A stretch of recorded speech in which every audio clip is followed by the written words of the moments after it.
Okay, welcome everyone to ARCI's virtual forum number 24.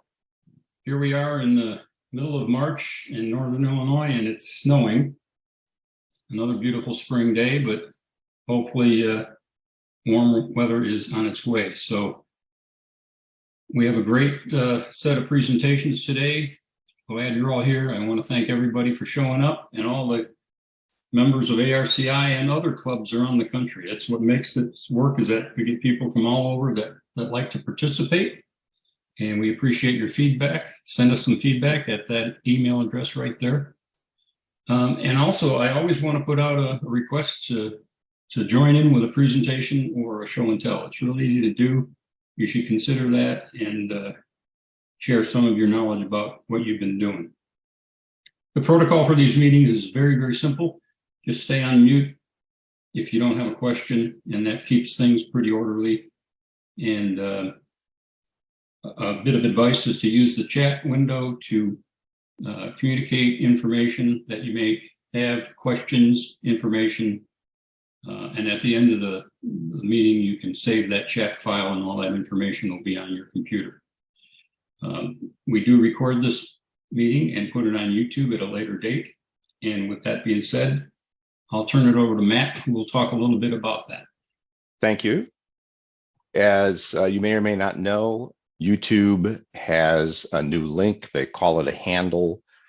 And this is an easier to remember link to our YouTube channel, straight to it. You can also obviously just search for it. It occurred to me that everyone may not know that we index all of our YouTubes. So when you're looking at a YouTube, underneath the video, there's this little area that gives information about it. And then there's this show more button.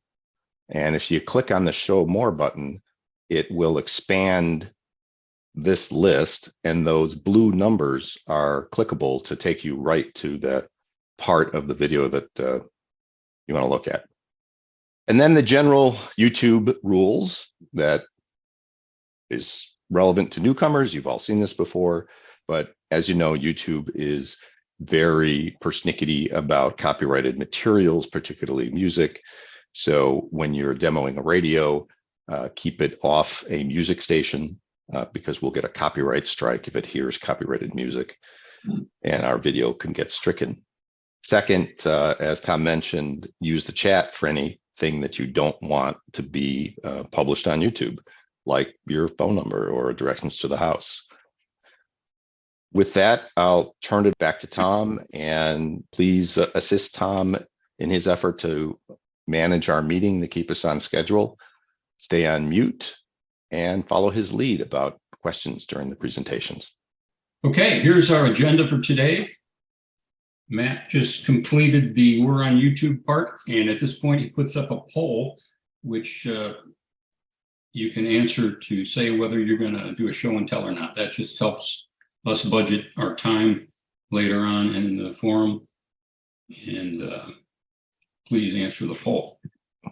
We've got 3 presentations today. After that, we'll do the show and tells. And then after that, Tom Kleinschmidt will give us a swap meet update about the one that we just had and the ones that's upcoming. And if you have anything you want to sell or you're looking for, after that would be the time to do it. So without spending too much more time on this slide, I'll turn this over to Bill Cohn, who's a presenter that's done many presentations for us. He hasn't done one in a while, and we're glad to have him back. And he's got a presentation with a mysterious title, which I'm very curious about. So Bill, take it away. I am going to talk about the mystery of the trapezoidal tape recorder. You know, we collect radios, but you know, we get lots of things in this club. Let's see if this will advance. For those of you who've met me before at the Antique Radio Club, you probably know that at one time or another, I used to collect a lot of magnetic tape recorders. It's a thing, although as I started to pare down, I got rid of a lot of them because they all start to look alike, and magnetic tape recorders are a little on the weird side. In our quest for things in the club, we get a lot of odd donations, as Tom Kleinschmidt will attest to. We managed to get all kinds of stuff. And for those of you who are local to the Chicago area and come to our regular meets, you end up coming to our donation auction, where a lot of this stuff gets presented to the club so they can spread it around and find new homes. So one of these collections, one of these donations ended up being a odd tape recorder. It's like nothing I have ever seen. It didn't ring a bell with me. And I kind of had to go through this little process of trying to figure out who made this thing. On the front of the tape recorder, it says Audio-matic. Google search says, who the heck is Audio-matic? It doesn't show up anywhere. It's just a non-machine. On the back is the company who made this product.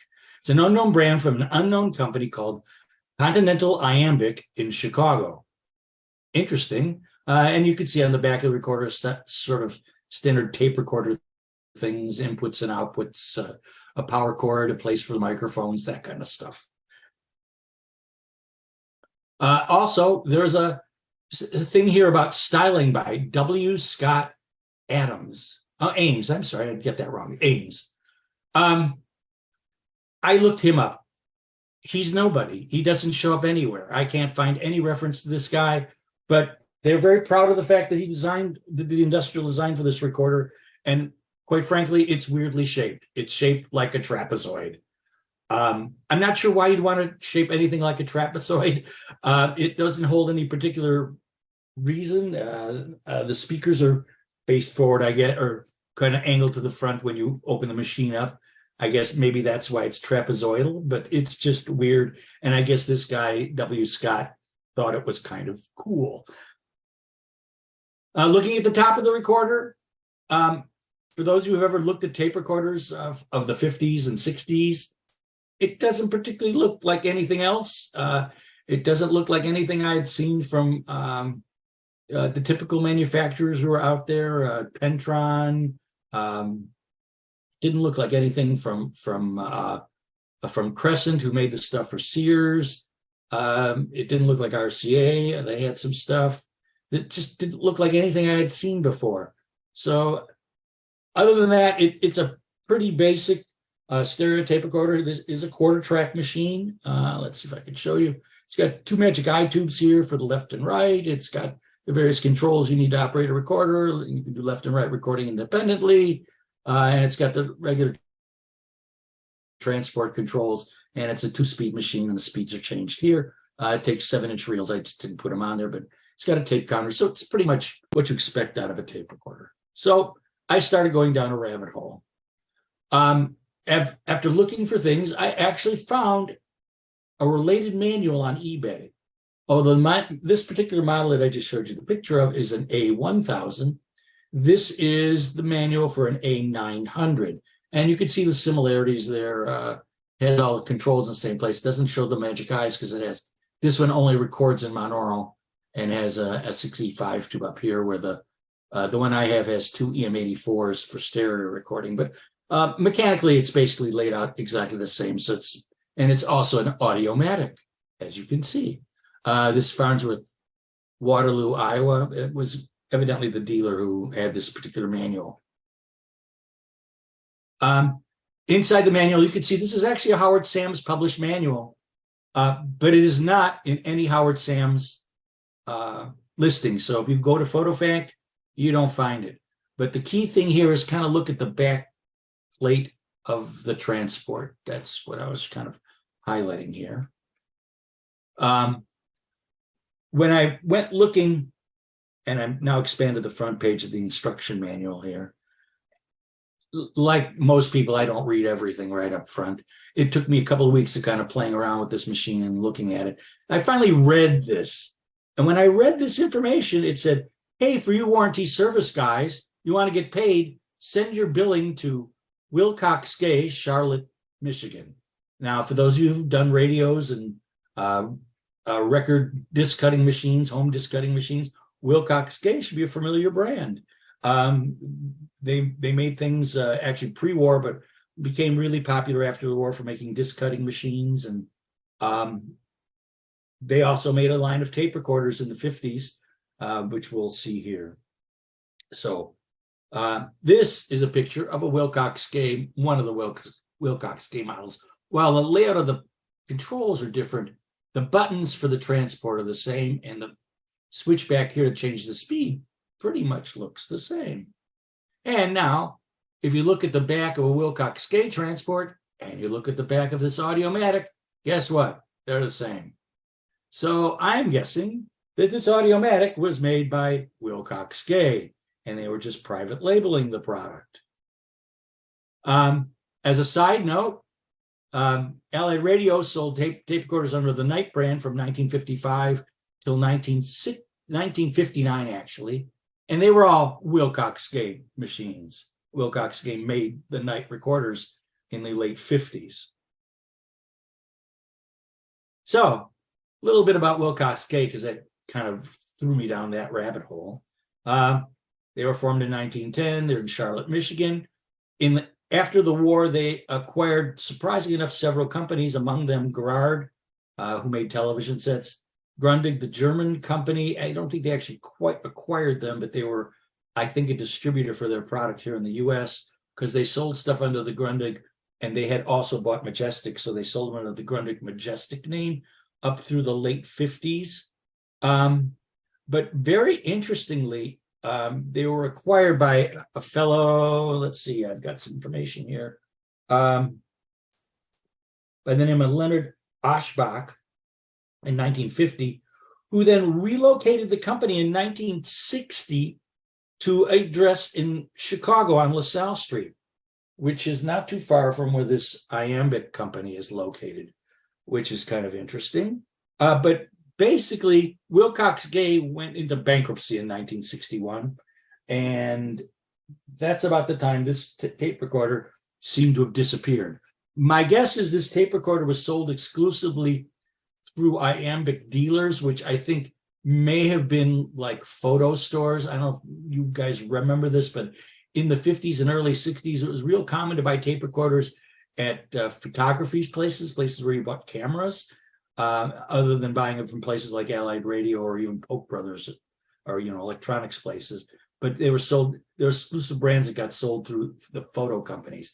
So Wilcox-Gay going bankrupt in 1961 was also a sign that Knight stopped using them as a supplier for tape recorders, and they actually started getting their tape recorders from a company called Electrosonic, which later became an Emmerson brand. So what next?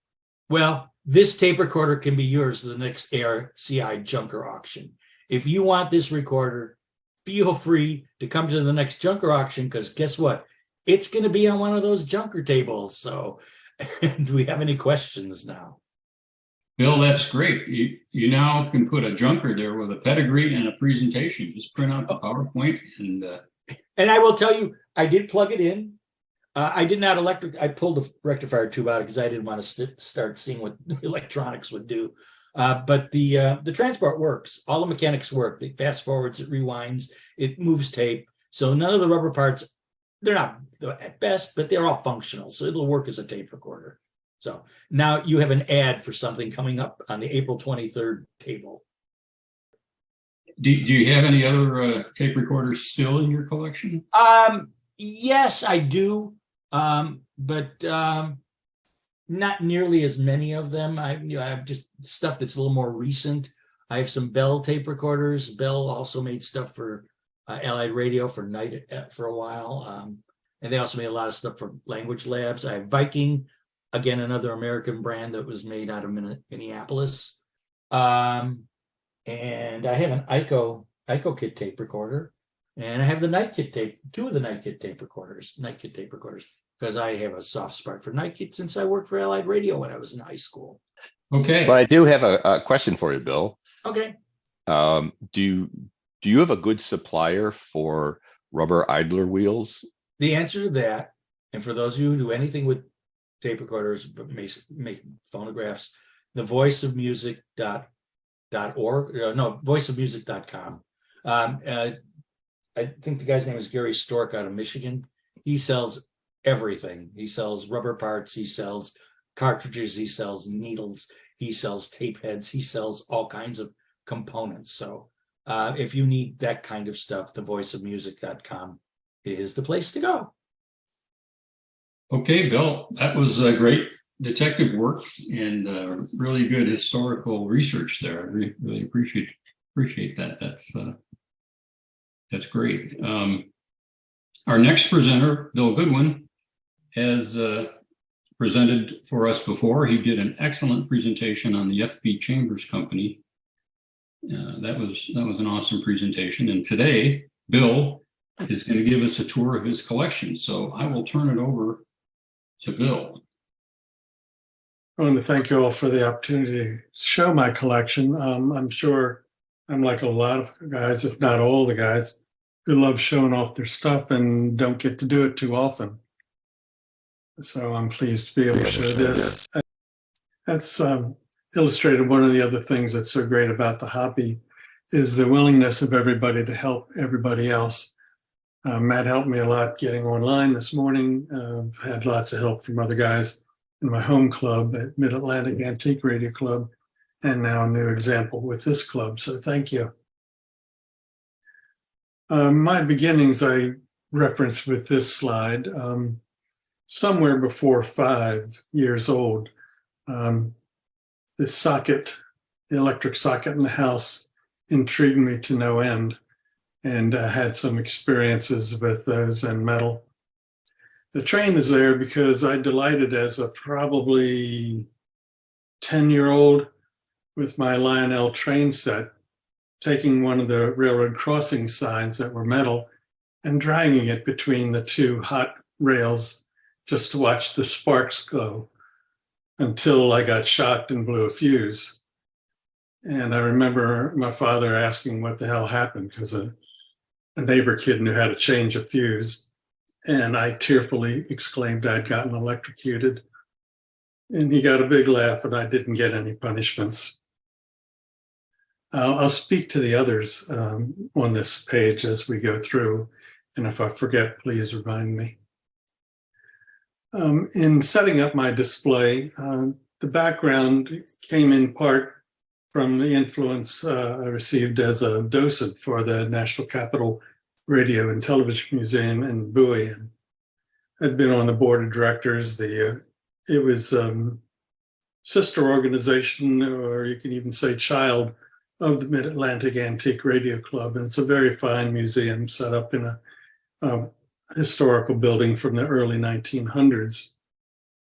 I also remember being heavily influenced by handling the estate of a club member. And one of the things he had was a house, a spare house, so to speak, that he used as a warehouse. And it was a 3-bedroom 1940s or early 50s house. And when he obtained a radio, he would put it in a bedroom. And the way the bedrooms were laid out, and they were all this way, is he would bring a console in, put it at the furthest end of the room, and then put a mantle radio on top of that, and then 1 or 2 table radios on top of that, and then zigzagged, walked himself out of the room, filling it up. So it was storage. It wasn't anything to be walked through. And that caused me to change everything I had in the basement, where I had radios sitting on one another. And so I bought shelving and all, and this was in another place. But in trying to downsize, we moved to another house. And so everything became different again with those experiences in mind. So when I set up mine in a new house in a finished basement, my aim was to attract the eye, prompt questions, and or allow self-guided tour. And that's because I knew most people who would come down there was for some other reason, because we have a home theater or we were going to have a big meal with a lot of family. And I wanted the radios to grab their attention and then maybe move them from newest to oldest stuff. So the slide order I have is going to be basically how somebody would walk through viewing from the view of the collection from walking down the basement steps. So here's an overview of how it's basically laid out. Everything they would see goes from right to left. And you'll notice a television in the middle because I have a small bit of that in my collection with something that might be a show and tell in the future. I also have a couple console radios, and the one on the right is very special, and I've offered to do that as a show and tell in the future. But it's a Philco on the left and a Spartan. And believe it or not, that Philco on the left, I got this cabinet, as you see, for $10 at an auction with the radio club, and then restored the radio that's in it, so all new buttons on the push buttons. All right, so when people would come in the basement, if you look to the left, that's the first shelf they would see. The two Spartan lookalikes are reproductions because I don't have the budget to afford them, and these look very pretty. I'd gotten a Bluebird on my own, and my wife has a twin, and one day she and her twin were visiting the museum when I was doceting, and I happened to mention that when I showed them a real sled, that if there was any reproduction radio that I would buy, it would be that one. She promptly told my wife, who then made sure I got it for Christmas. So I was very pleased and grateful for that tour and that suggestion. I came across this Catalan in a field auction, and if you can imagine an auctioneer with a PA system on a golf cart, one or two runner types, and the guy who came up to this one with it sitting on the ground put his foot on it to indicate that was the object for sale. Drove me crazy, as well as the fact that somebody stole one of the knobs in hopes of lowering the price. And back then it was $400. So I don't know, probably bring what, $100 now. So I'm of that group whose hobby is buy high, sell low. I kept this Philco 180, the 4180, because it matched the console. And it also brings up the point that when I did set up the display in the basement, anything I hadn't gotten rid of, I made a point of displaying. And so there may be too much, but I abhorred the idea of sticking something in an unfinished storage room to sit and languish. So it's either displayed or I don't own it. And generally I don't buy anything unless I'm going to replace something else or I can write about it. At the bottom is a True Tone stratoscope, which is actually a Belmont 60-110. And why it's in there is because it just was part of my collection, but I did upgrade and get the reproduction back, which had all the proper wording on it, decals or whatever.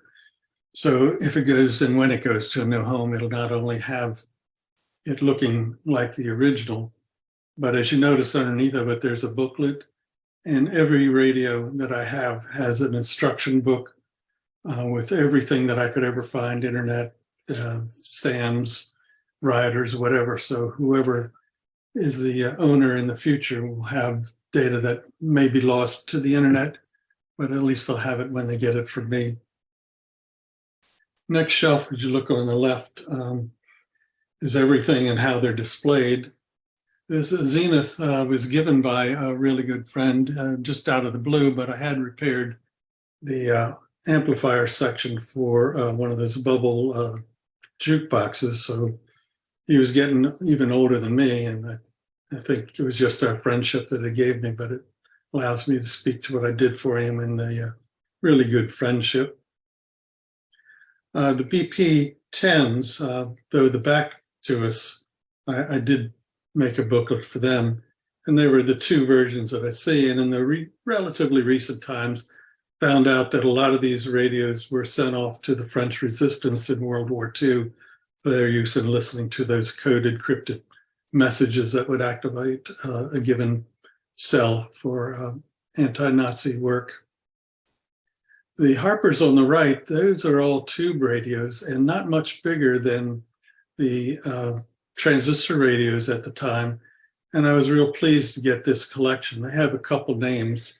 Harper's the most frequent. There is a Kent, but you can see the black Kent looks very much like the others with merely the reversal of that brass looking escutcheon or plate.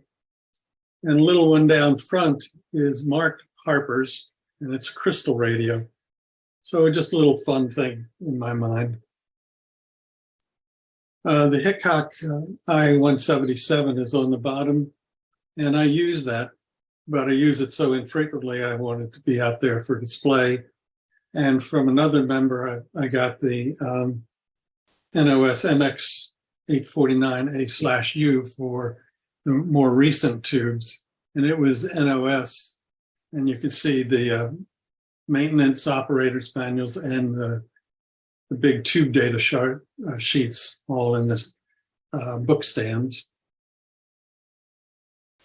I bring these records up for two stories. One is they're placed between shelves in the 1940s radios and had World War II theme, as you see on the picture on the left. And the one on the right, obviously 1940s era dress of the two ladies pictured. One interesting story to me was in this big field auction, people might spread a lot of stuff on blankets. You as a buyer would pick up what you wanted to bid on separately. And after they were picked over, lots of times there would be stuff left, and some people would just gather it up for maybe their own yard sales. And one day, not having ever seen these before, there were about 30 of these scattered on the ground. I didn't know what they were, had never heard of them, had my hands full, and I just left them. If you tried to buy them now, they cost anywhere from $10 to $40.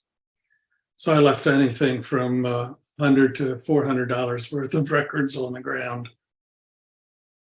But you never know. That's why we go into the hunt. Emerson record here, it's because of the fact that I collected a lot of Emersons, and they began as a record company, and they branched off. Victor Emerson, who had the company, branched off on his own from the Columbia Gramophone Company. And this was research collected by Brian Belanger, who's the curator of the museum and a board member of MARC. So on the left, you see the full shelf, which is mostly Emerson's.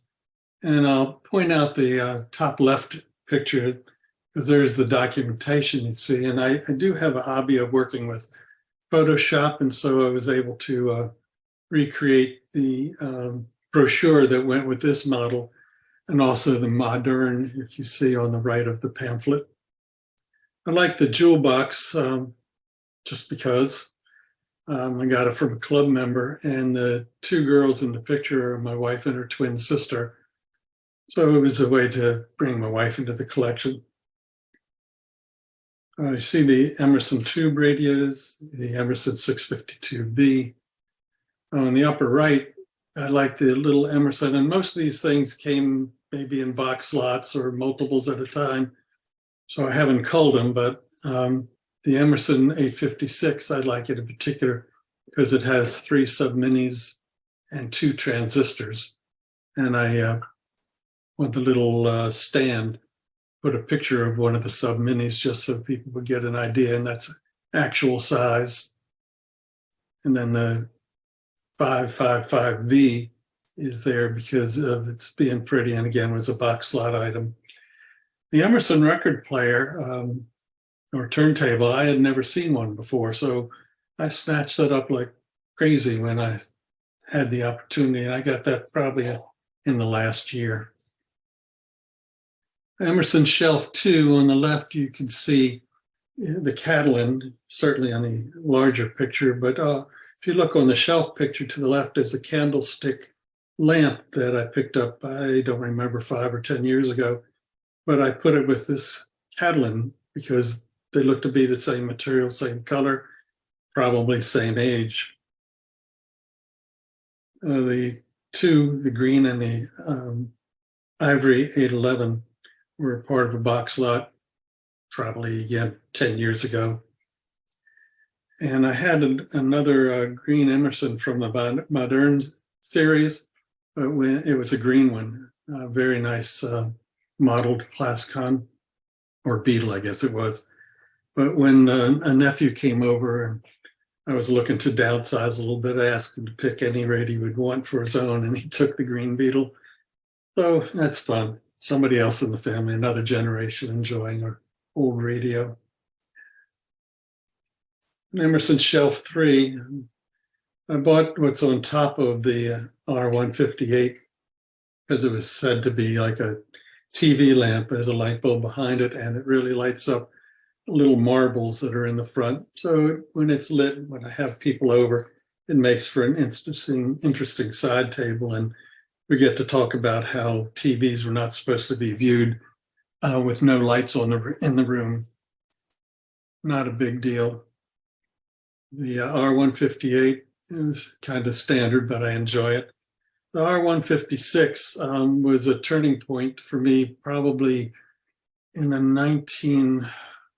late 1960s or 70s. I was inspecting an old apartment building and had occasion to go in the dirt-laden crawl space.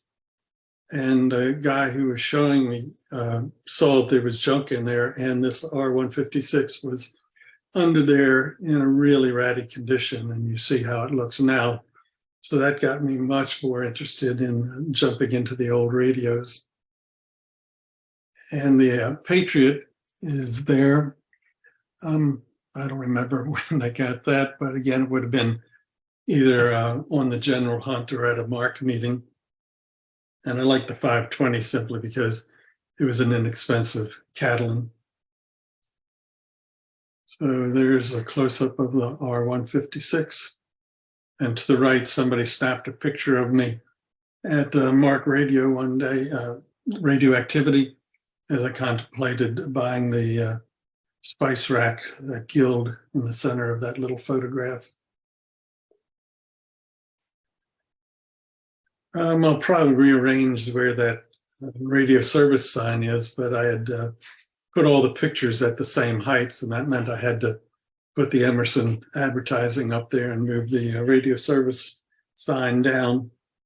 And the photo makes it easy to show that on that TV, I have a couple of styles of UHF to VHF converters. One on the left is solid state and is NOS. The one on the right is tube, and the rabbit ears are there, and that may be a little hint of what I can do in a future show and tell. My Crosley radios on the left, you can see as I display them, it goes from the oldest to the newest as you go from top down. I acquired the pup in the last year just because I'd wanted one for so long and found one finally at a decent price. The Model 51 really gave me a strong impetus to get into the hobby. When in probably 1972, somehow or other, I came across a guy who wanted to get rid of a lot of his brother's things, and his brother, who had died, had some storage units that were really the backs of old vans, or in one case, a refrigerated van. And I got a 1910 Regina wind-up coin-operated crank phonograph meant for an arcade, and this little radio in trade for me hauling everything else 30 miles to a dump. And I still prize, as you see, that I would hold on to it for nearly 50 years. The Crosley 20AP I got because it was such a beautiful radio, and I got it probably 1980 at the Michigan Antique Radio Club. I have one daughter who lives up there, and it was so well done that I couldn't pass it up. And you all would have seen the other Crosleys pictured here. A lot of people of my age like the dashboard because we rode around as kids in cars that had dashboard shaped like that. Mickey's, the only truly noteworthy thing here from a collecting standpoint is the clock radio. I got that as new old stock in the box with all the paperwork.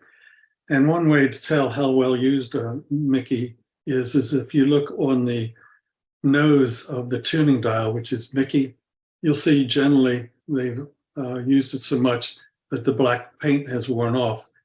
The paint is intact here. There is a little light shine on the nose, but it's fully intact. I put Pluto on there because he's a little radio themed, and then he has a headset microphone that he's wearing. The uppermost Mickey is a reproduction, but I just had to get it to round out this little collection. And so it makes it fun for kids. If you look on the far left picture again on the floor, you'll see some toy transistor radios. I have about, I don't know, 15 or 20 that I've bought in a couple little box lots, just simply so the great-grandkids who are 5 and 3 can play with them, and I'm not worried. The one that gets the most use is one of those Rolls-Royce cars, because the youngest great-grandchild, is a complete nut for cars. So he runs around with that on the floor. Tube collection, just so I can point out to people what actually did all the work in radios of the day. So in the next slides will be some crystal radios in the categories of early, toy, homebrew, or reproduction. The yellow radio on the left in the big picture is the one that got me as a child.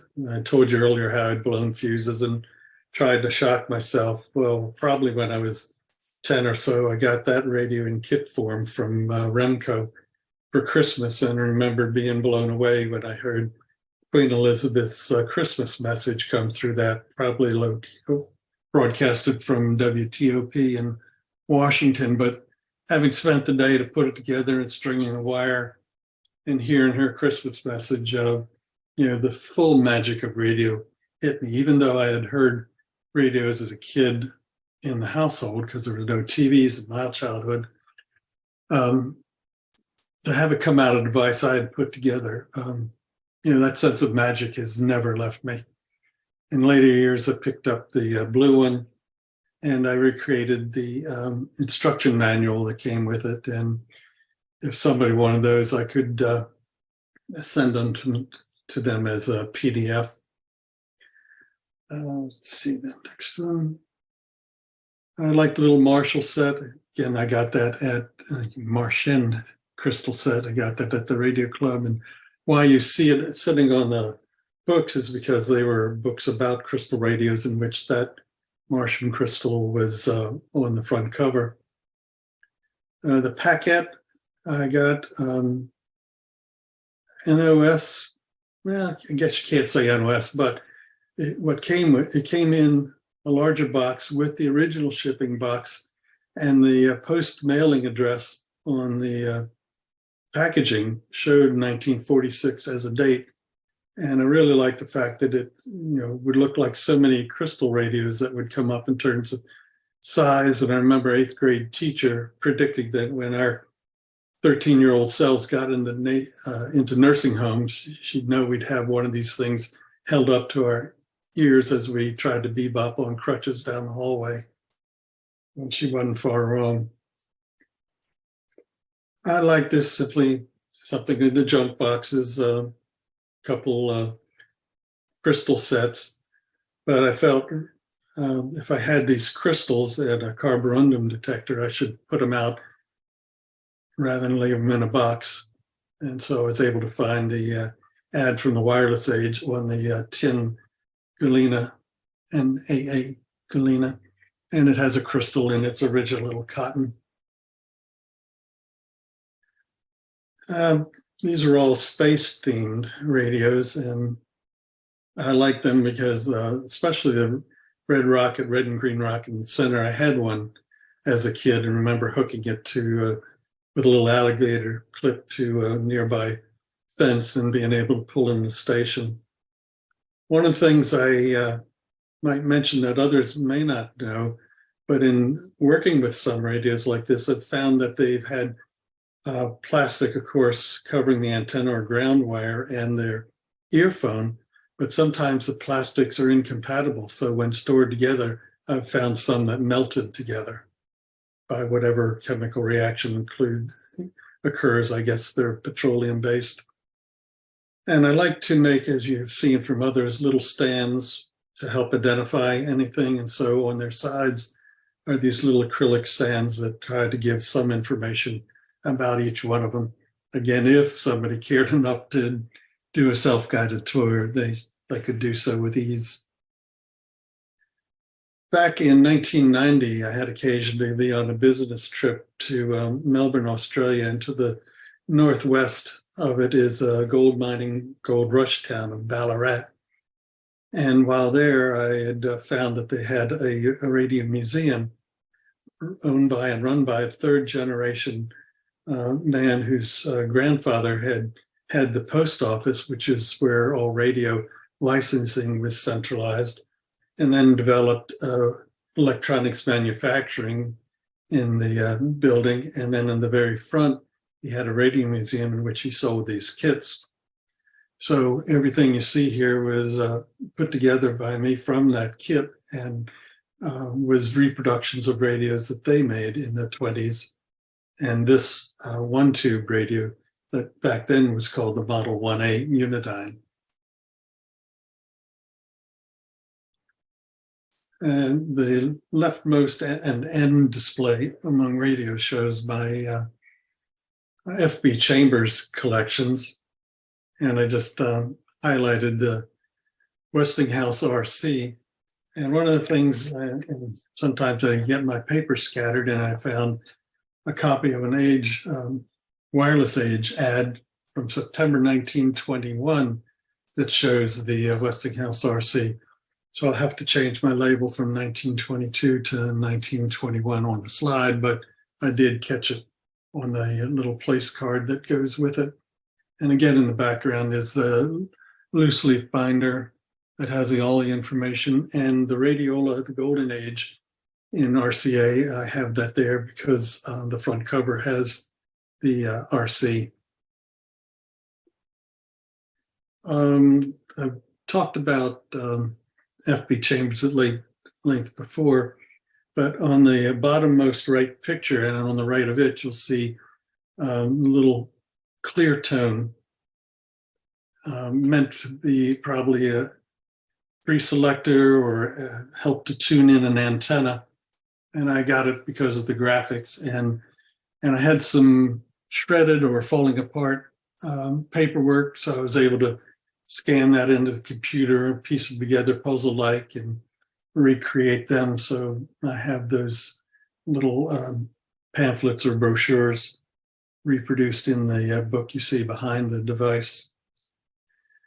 So the horns I have, tapestry, everybody familiar with.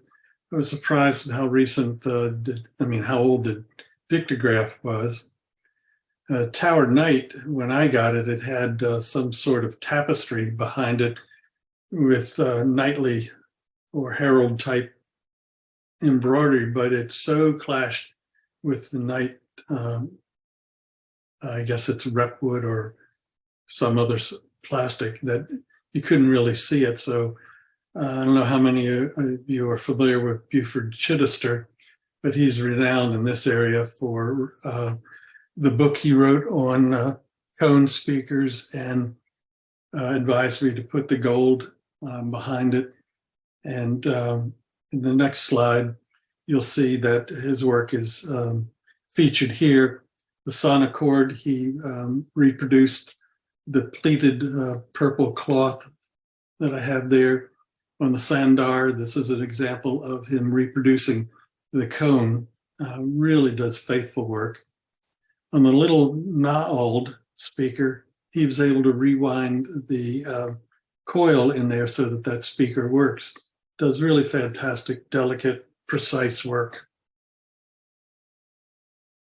Western Electric horn, because it goes back so early, not that it's in great shape, but it works. And I was really pleased, probably 1985, I got that. And see, only spruce horn I've seen without a crack, and I've only seen one or two others. So it's not got any separation. And I have, of course, seen the much more numerous mahogany horns. So that's my collection. I appreciate the opportunity to show it to you. And I've really enjoyed the hobby and all the support of the people that are in our hobby.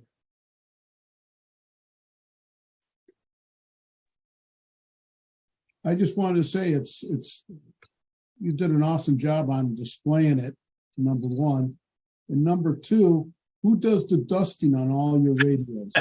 Who or the what? Me.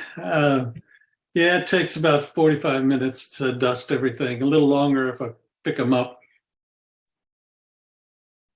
Yeah, I had to do it this week. The carpet had been down for 7 years. It's a pucker showed. So I guess it was 2 days ago we had guys come in and stretch it. So I had to offload the shelves, move them out of the room, put them back. And of course, everything got dusted for the second time in a week. But this time I got underneath the radios. Mm-hmm.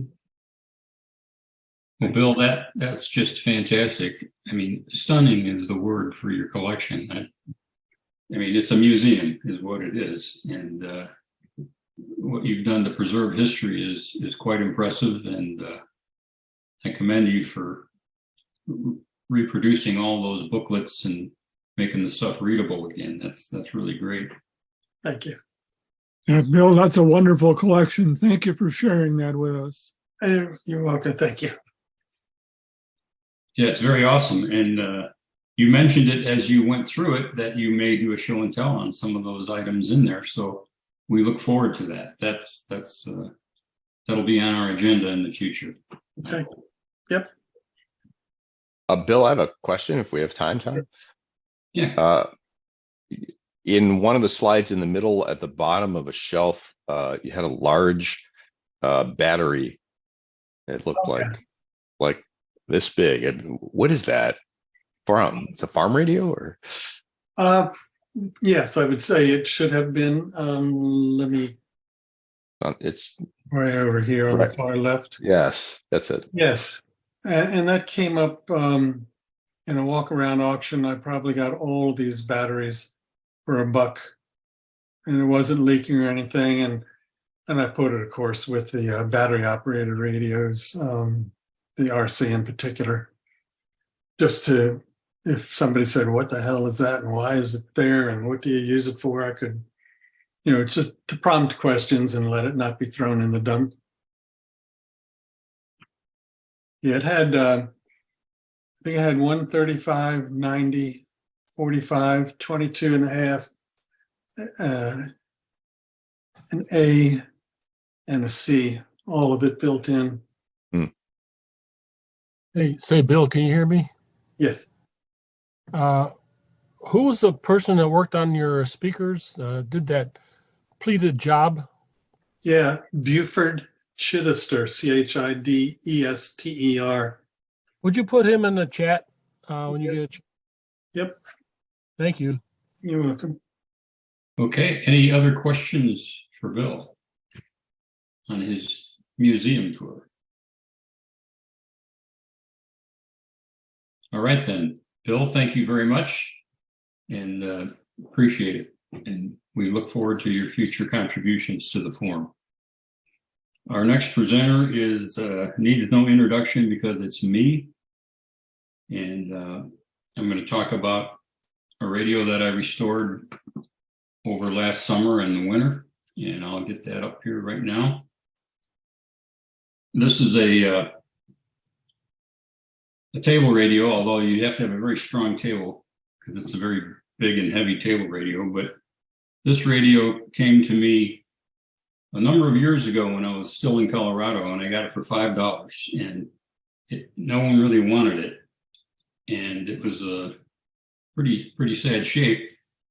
But I liked the way it looked, which seems to be how I collect most of my radios these days, is I go for the looks. So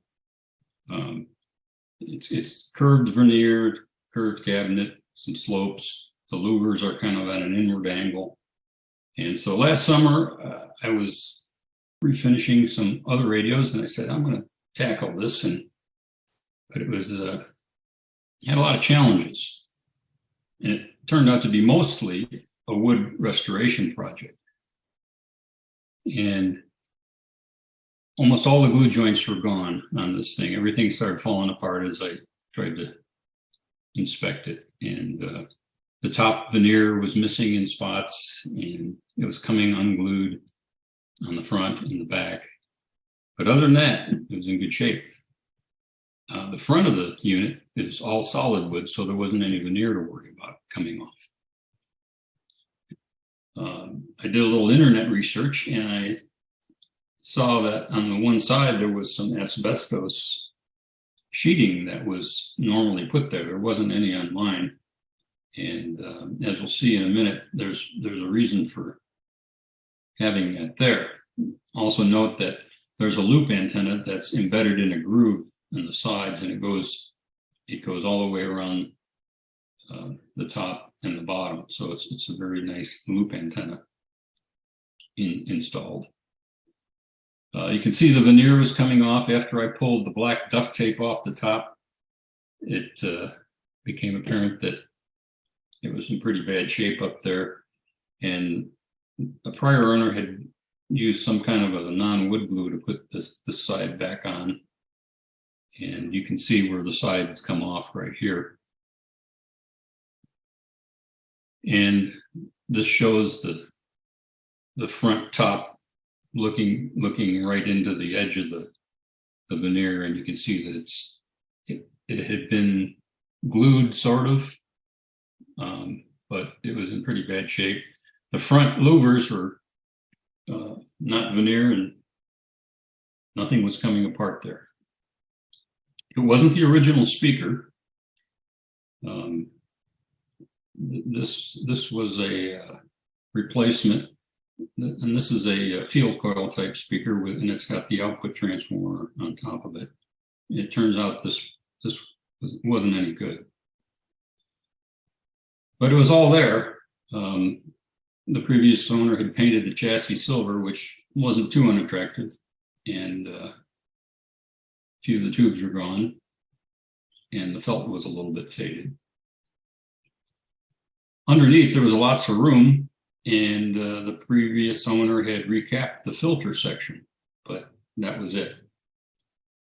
And but it was very clean underneath, and no corrosion or anything. So before we get into the restoration part, I went and did a little research for you here, and I got some stuff out of Sam's and World Radio History, and I'd like to thank Tom Kleinschmidt for digging up the Sam's information for me. This was built by Westinghouse's home radio division in Sunbury, Pennsylvania in 1946. It's AM and shortwave, push button tuning, and it's got 7 tubes. It's basically the standard superhet design, but the output tubes, there's 2 6x6s in parallel. The really interesting thing to me about this radio is it consumes 145 watts. If you think about that for a minute, that's a lot of heat in a wooden case. And the filaments alone contribute 40 watts of that. And these are the specs from the documentation. The audio power out is spec'd at 10 watts with 15 watts peak. Now, if you're familiar with an AA5, they put out maybe a watt or something, and they consume maybe 40 watts in total. So this is a very high power beast, and it weighs 28 pounds. It's very difficult to wrestle around the house. Historically, the interesting thing about this radio is it was the first Westinghouse models that were built after the war. The H in the part number came to be associated with the home radio division in Sunbury, Pennsylvania, which during the war was called the receiver division, and they built military stuff.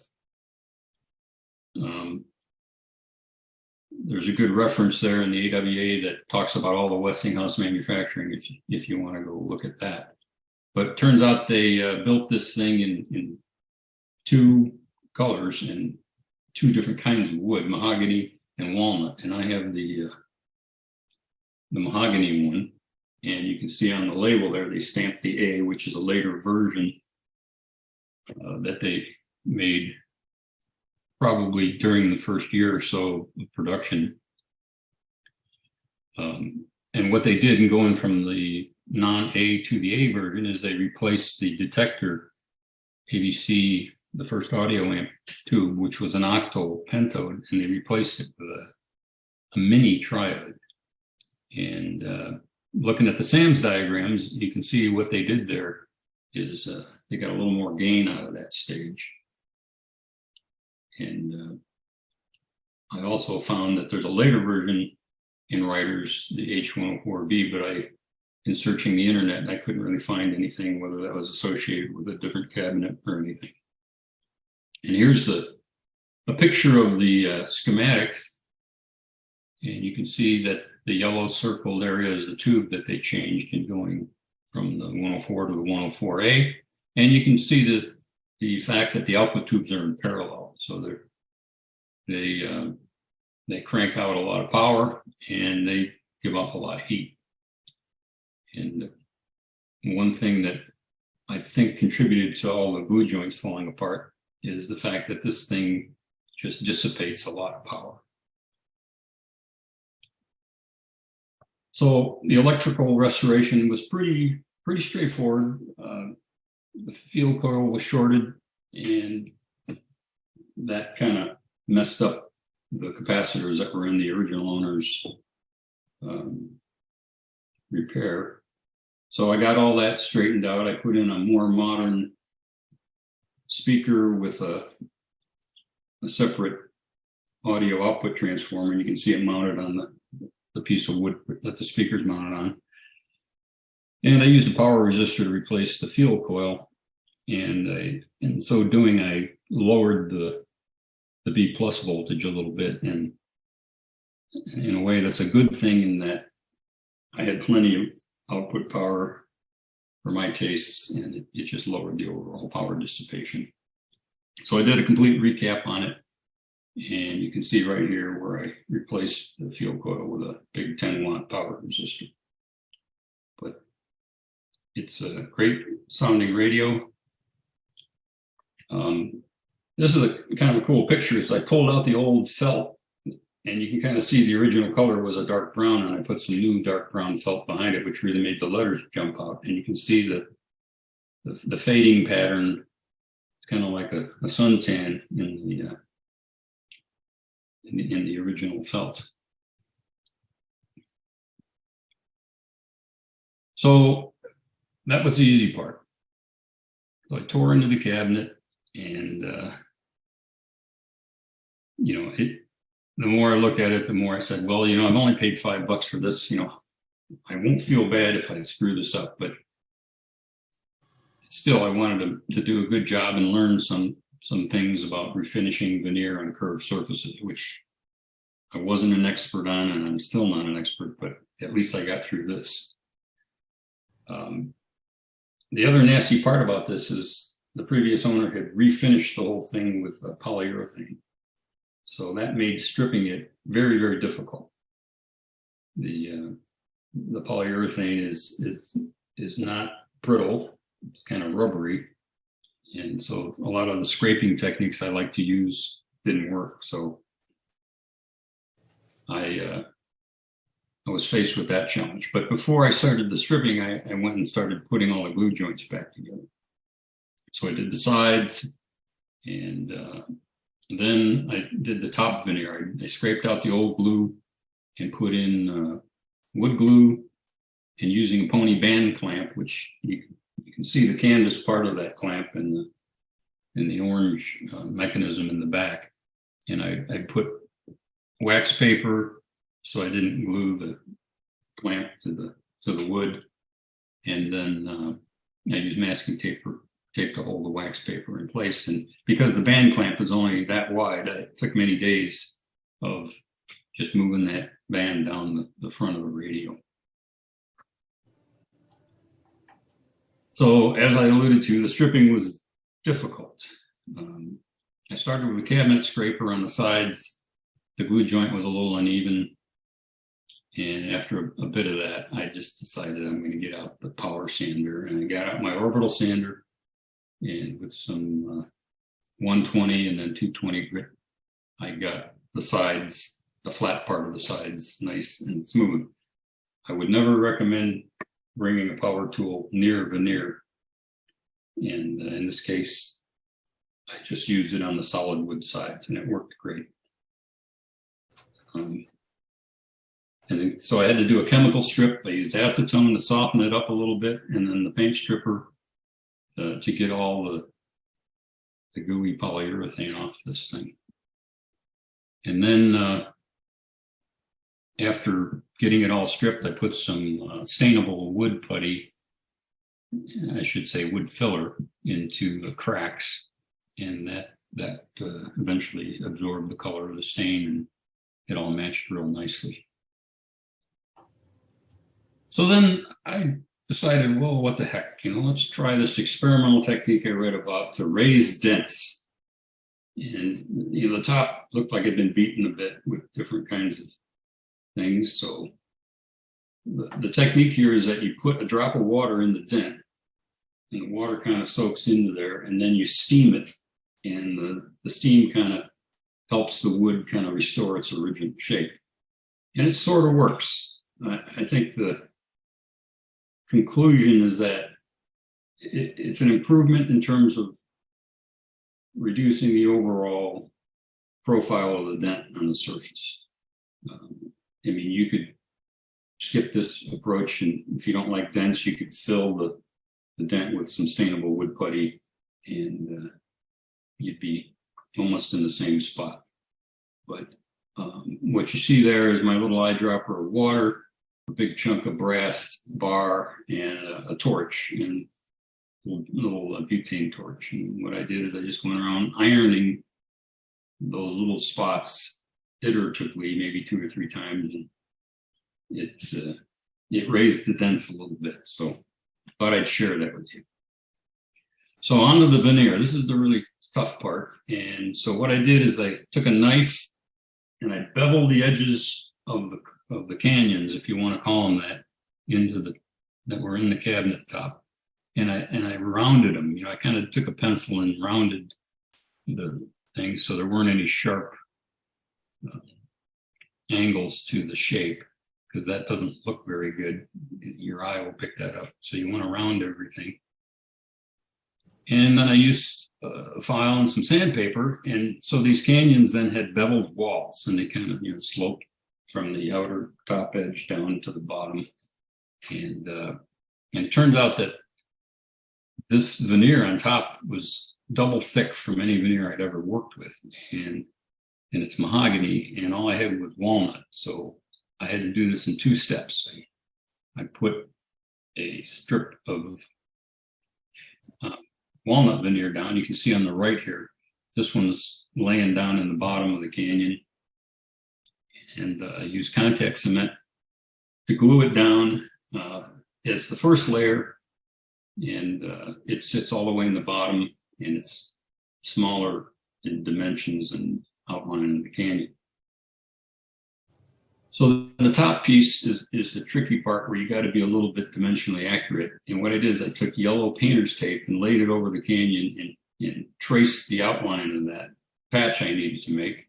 And then I took the yellow painter's tape and I laid it on my new patch and cut it with the tape in place. And I used scissors there. These are really good heavy duty scissors, and it's a good way to do it. If you keep the tape on, the veneer won't split. And then what I did is I took a file and some sandpaper, and I beveled the edge of this so that the bevel on my new piece that I cut here would kind of fit right into the canyon that's on top of the radio. And the main thing here is just has to be a little bit bigger than it. It doesn't matter if it's a little bigger, because you're going to sand that away later with some sandpaper. And so here you can see, I've done the outer 2 ones, and the inner one's not done yet, but you can see that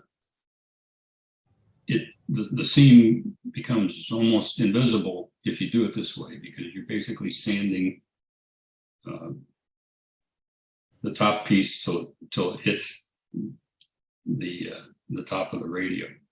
And if you put enough glue in there, the glue will help fill that area. You can see that the walnut is a little different tone of wood than the mahogany, so it didn't really match well, but that's what staining's all about. So here's getting ready to go and do the staining. I used 220 grit, that says 200, but I used 220, and I got the stainable wood filler. It's not putty, technically, it's filler. And again, notice that you can really see the different color patch standing out. And I went and used some Mohawk light walnut alcohol-based stain, and that stuff works great. I recommend it. I think I got that tip from Joe Coaster last year in his video on wood refinishing. And then it was a little too dark, I felt, so I used some alcohol to rub down the stain to lighten it up. And then what I found was that the veneer patch became unglued because I'd used strictly contact cement, which was soluble in the alcohol. So that wasn't really a good thing. So I had to go back and lift up the edges and put in some wood glue. But after staining it and putting on some clear depth, with some light sanding between coats, it turned out absolutely great, and I'm real happy with the way it turned out. I went and polished up all the brass. I had some station identifier tags that I just randomly put in there, and the patches, you can see them if you know where to look. I mean, there's a little bit of, you can see that one there, but you know, it's, to me, I learned a lot, and it really looks great. And in the dark, it lights up real nice. And in conclusion, I learned a great deal and added some tools to my toolbox of wood refinishing. And it's a keeper for me. I like it. And electrically, it plays great. It's got more power than anyone would ever want. And I guess the only thing is it burns a little bit of power. So, and it weighs a little bit too much. But other than that, this is a great radio. So thanks for listening to my presentation. That's a beautiful radio, Tom. I have to say, that's just gorgeous. You turned a junker into a showpiece. Very impressive. A quick question for Tom. Did you do anything about the heat barrier that used to be there? Did you try and come up with an alternate? No, I did not. I thought about that. I thought that might be a good science project. Put a thermal sensor in there, and if I had the original piece of asbestos, I could put it between the wood and the asbestos, make some measurements, and then try some other substances that are, like a sheet of Teflon or something that's high temperature plastic. But I don't know, playing with asbestos is probably one of those life-shortening events that I probably should avoid. But to answer your question, no. On the escutcheon or the dial that shows all the stations, what was that one thing you showed that was lighter? What was the question about the felt? Yeah. What was that? I don't understand that part. Oh, it's kind of like the sun and all the light had faded the original felt, right, to a very light brown, except where it was underneath the numerals on the dial. It remained dark brown. I can bring it back up if you want to see it. Yeah. Right. So the brown piece of felt over the metal underneath the glass dial plate. Yeah. So the original felt on the bottom here was a dark brown, and you can see that along the edges where it never saw the light of day. And Right. then where it remained sort of dark brown was anywhere it was underneath the printing. So the printing shielded the felt from the rays of the sun or the room or whatever. Okay. And so it acted like a the photographic process, like a negative Okay. print. Guys, I have an idea for a thermal shield. You can use Nomex paper, which is used for voice coils for speakers. But Nomex is high temperature, and that would probably be a decent substitute. Yeah, that's a good idea. How about using a piece of aluminum and then put some sort of heat material absorbing? You get a reflection off the metal, and then you'd have less heat passing through to the wood by putting some type of insulating paper, like was just suggested. Yeah, Nomex aluminum was another idea. I was thinking the same thing. So yeah, that would work well. You could even take aluminum foil. I don't know, you wouldn't be able to bond it very well, because the yeast would probably let go. But if I just wrap it on the edges, and that'd be good enough. But aluminum foil with Nomex paper would probably work fine.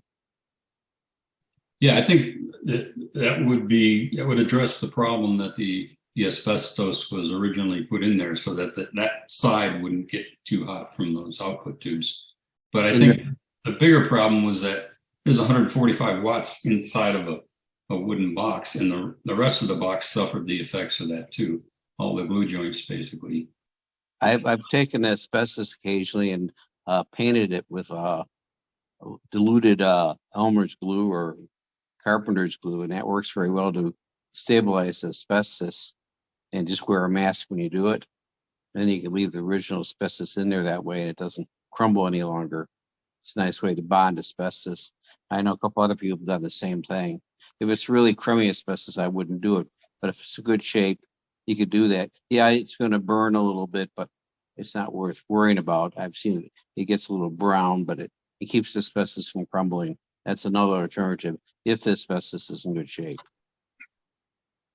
Tom, I have another question on the veneer. Did you ever consider taking the veneer that was on there that was not damaged, and maybe putting strips in, continuous straight strips, as opposed to curved filler strips that you did? I thought about that, like making some rectangular strips, cut out, which would make it easier.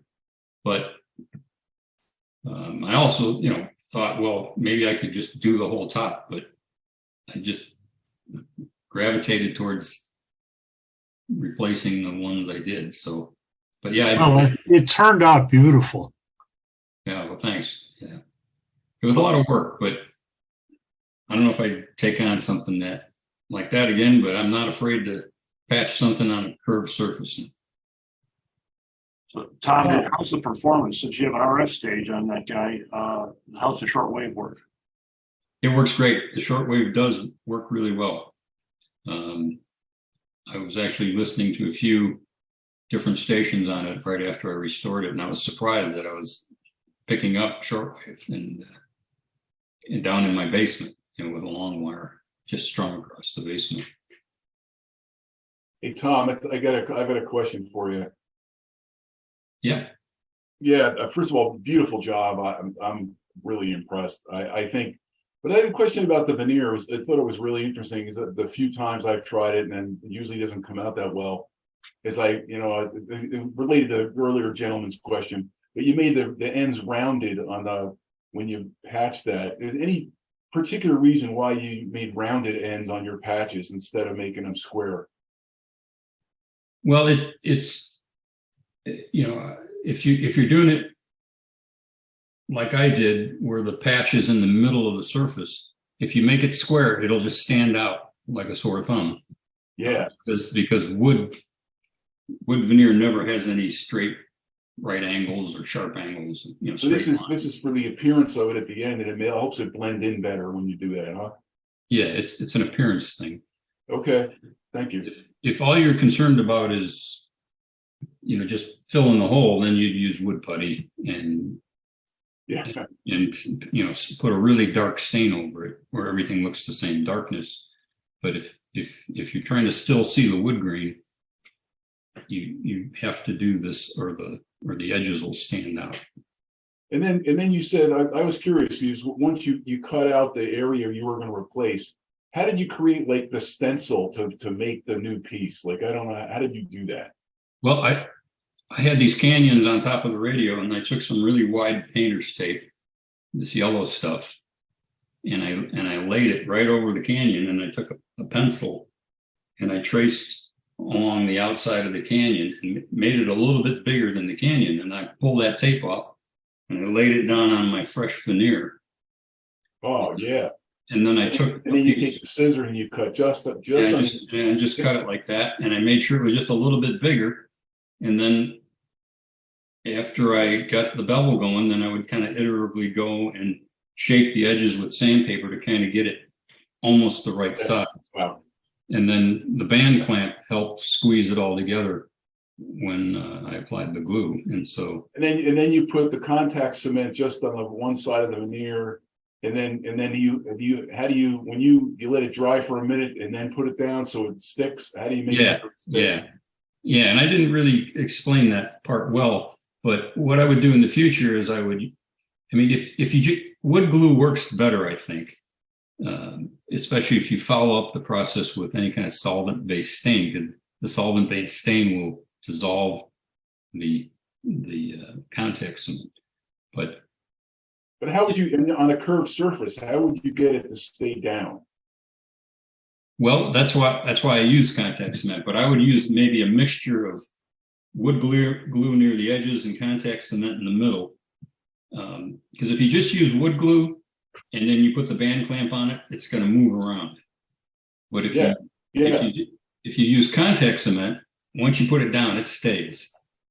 And the wood glue. And with wood glue, it'll seep out on the sides on you, and then you got to try to get that extra off because the stain won't take to that, right? Yeah. I mean, if the wood, you don't want to be sloppy with the wood glue. You want to kind of keep it in the joint, but you can also wipe off with a damp rag before it sets. And yeah.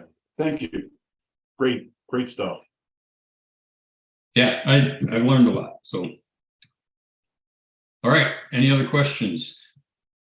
Okay, so at this point in the forum, what we do is we go out and we ask everybody to see if they'd like to be a presenter, and it's pretty easy to do. And this is how we keep this forum going: is you guys answer this poll, and a lot of guys talk it up at swap meets, and they say, "Yeah, I could do a presentation." And that's what happens, and that's what makes this great. Is everybody kind of pitches in and does presentations, and so answer the poll, if you can be a presenter, that would be awesome, and we would really love to hear from you. So please consider that.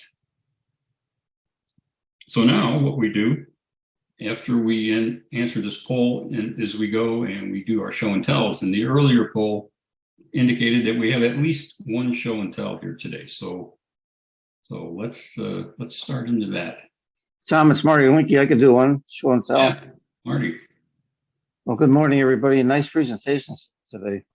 Very nice. I've actually got several items, but I'll go rapid, so I'll keep within my time frame. I'm going to hold up to the camera here a recent Emmerson radio that I restored. And what's significant about this one is the case. The Bakelite case was, I just couldn't do anything with it. I just could not shine it. It just wouldn't work. So I went scouring around to see if I could find a paint color that was close to the original Bakelite, and I found it over at Ace Hardware. This Rust-Oleum Painter's Touch 2X. It's a gloss, and it's called Cohn Brown. It's the closest thing I found to the original Bakelite color, plastic color. So I used that. It's a beautiful paint. Came out really, really nice. And I attached a picture of the paint can into the chat room today so everybody could use that for reference. Then I decided I had enough of All American 5 radios for a while. and I decided to go to the dark side, and I went to go fix some transistor radios. So here's a Sharp radio that I recapped, and it's actually a pretty good receiver. It's AM FM, and also this Realistic, very inexpensive recap that's working fine. What's unique about these radios is I picked these up at the last swap meeting in Carroll Stream on the table in the far corner where they were just about to be thrown away. So I saved them, and they are now going to be part of the collection. Okay, yeah. Here's a radio that I had for a long time that belonged to my old boss who passed away many years ago, and it was in pretty bad shape. It's called a U-Cube radio. It had a mechanical timepiece in it, and it was just too far gone. It couldn't be fixed.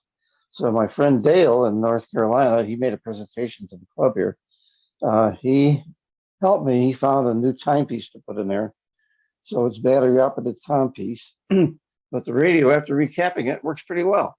So another very odd, interesting part of the radio going into the collection. Yesterday, I went to an estate sale and I found this beauty. It's a Motorola AM only. I recapped it last night, and this radio works fantastic. It's got a very good tuner, and with the log scale, you can really tune in between and get the weaker stations. So another nice addition to the collection here that goes on the shelf today. And not that I want everything to be a radio. I was in an antique store last week. Way on the bottom, almost on the floor, I found this. It's a wind-up clock. And just look at how the shape of that. Is that 50s or what? No, the sticker in the back of the clock there is Kemper Lakes Golf Resort. So it came in a box. So I got the clock and the original box. So I just love the shape of and the color of the clock. So this is going to go on the shelf as soon as we go off the air today. But a wind-up clock. I haven't had one of these in a long time. I can't tell when it was made. I just don't know when it was made, but the latest date on the box is crediting the golf club with an award in 1999 and 2000. So it's got to be, it's probably about 20, 25 years old. And these clocks are made by the Fossil Company, Fossil. So there's going to be 1, 2, 3, 4, 5 new additions to the collection. And that's what I have today for show and tell. That's cool. Something a little bit different. And yes, I'll get back to some tube stuff here. I got a couple more transitions to go, and I'll get back out of the dark side. All right, Marty. I see Jeff has got a show and tell. He put that in the chat. So Jeff, you want to? Yeah, I just had something quick I wanted to show you guys. So I recently got one of these, the Zenith minus 367 on eBay, and it was like $120 or something on eBay. And I always wanted one of these. I'm a Zenith guy. Zeniths and Philcos, but Zeniths are my favorite. And, so I saw this thing, I had to get it. I drove the 3 hours over to Galena and I picked it up. And of course, you guys know the first question you always ask is, did I get a virgin radio? Or is it, has somebody messed with it already? And of course, the ultimate is when you open it up and take it apart and it's perfectly original. In this case, let's see, yeah, in this case, this was the underside. And I saw this and I was very happy. So the first thing I did was, you know, and if you guys do this, I automatically replace all the electrolytics. And then usually what I do is I pull it up on a variac and I just see, hey, am I getting good AC out of the transformer? Am I getting high voltage or not? And I'm not too worried about am I getting any sound or anything out of it yet. So that's what I did, and much to my surprise, all the tubes lit up fine. It didn't take any extra current, but I got no high voltage, and I couldn't figure out what was going on. And this is after, of course, I replaced all the capacitors. So if you go, and I got to pull this over here. So on the schematic for this radio, it shows that I said, well, the first thing I'm going to see, well, also I didn't say, of course, I checked all the tubes, and all the tubes were perfect. They were great, right? And nothing burned up, and everything was great. So it says here the rectifier is a 5Y4G, right? So I start looking into the bottom of the radio, and you can't see it here. It's actually it's this tube here, but I started looking at the pinouts for the tubes, and there was one of the filaments wasn't connected. And not only that, the pin that was supposed to be connected to the filament for a 5Y4, it looked like it used to have something connected to that pin, but it had been clipped off. I'm like, what's the deal with this, right? So I started searching on the internet and looking at the different tubes, and it turns out that the schematic says it's a 5Y4, but the radio was wired for a 5Y3. And it was one of those, I saw somebody just mention it on one of those forums. I'm like, could that be what it is? And so I started looking at the pinouts on these, and I'm looking at the 5Y4. This is the 5Y4 pinout. You got the heater on 7 and 8, and the plates on 3 and 5. And then here on the 5Y3, this is interesting too. It shows this up here. You got the plates on 4 and 6, and you got the heaters on 2 and 8, right? This is the way the radio was wired. It was wired for a 5Y3. And fortunately, I had like 3 of those new old stock in my collection of tubes. I stuck one of those in, and it fired right up, and it got high voltage.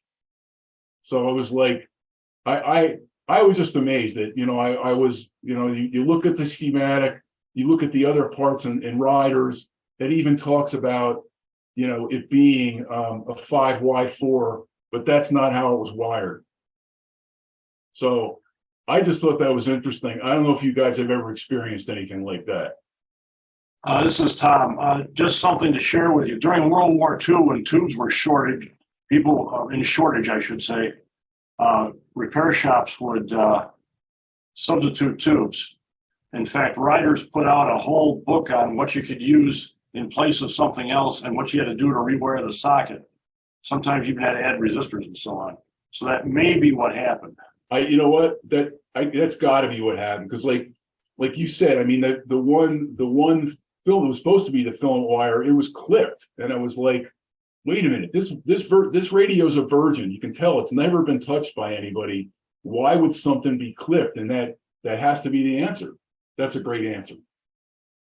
So I just thought I'd share that with you guys. I couldn't believe when I figured it out. I put the 5Y3 in and everything. Not only did I get high voltage, but it actually wanted to work. I was getting static. I knew I had to recap the rest of it, and so I took all the rest of the paper caps out. But now it works great. It works great, by the way. And by the way, another thing on this one, on this radio, if you look on this, of course, it has the magic eye tube. It's the 6U5, I think. But I went online. I went on eBay. There's a guy selling these. Are like Toyo. They must be made in Japan, I guess. 6E5s. You could put in these things, and I'll tell you, I had one on another radio I bought from this guy a few months ago, and then I just bought a new one from this radio, and they are bright. They are bright and beautiful. 6E5s, and they're like 20. I think they're $25 each or something like that. I ended up buying an extra one because I said these are too good. You know, versus any of the other ones. You get new old stock ones, and half of them aren't very bright. But these are like new, you know, Toyo tubes. Here we go. This is it right here. See this? Toyo 65. Oh, it's $29. These are incredible. They are super bright, and they work great. Thank you. Okay, Jeff. Well, thanks very much for sharing that. That's an interesting story, and appreciate that. Are there any more show and tells? Yeah, I've got one, Tom. Okay, Dale. Yeah, those of you who know me know that I love tubes and everything related to them. The book that George Fathauer put together was wonderful. And for many years, I looked at the one tube that he's got in there. It's a buck with a green box. And not to be distracted by the brights and blues, which I can present at another time, but I finally found a buck tube box. It's a little rough, no top or bottom. And where did you find that, Dale? Well, a good friend passed away, and I got it from his widow. And instead of a green sticker on the tube, this one's got a brass type sticker. So it's an 01A. And then very recently, well, last September, after Joe Hauser had passed away, they were selling tubes and stuff at their September swap meet. And I got a box for an 01A with an 01A with a different sticker on it, sort of a faded green sticker. So that got me up to two of them. Then the next one was I got from another widow from a club member who died. And it's got the green sticker, but it's a 99 type tube. 4-pin, long pins, green sticker, and then this little 99 on the unusual base. That I also got at the Joe Hauser tube sale. Nice green sticker.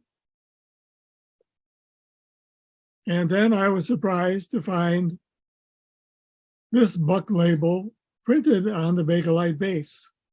I don't know if that shows up well or not in the right light. So I keep my eyes open for more buck tubes because they apparently made a whole lot of them out there. So that's all I've got today. Thank you, Dale. That's very interesting. That could have been the basis, the start of a new presentation. We're looking forward to when you show us all your collection of tubes. But thanks very much for sharing that right now. So are there any other show and tells? So that ends our virtual forum for today. I want to thank everybody for participating and presenting. It was a great meeting, and I wish that you all can participate in the future, and we'll see you next time.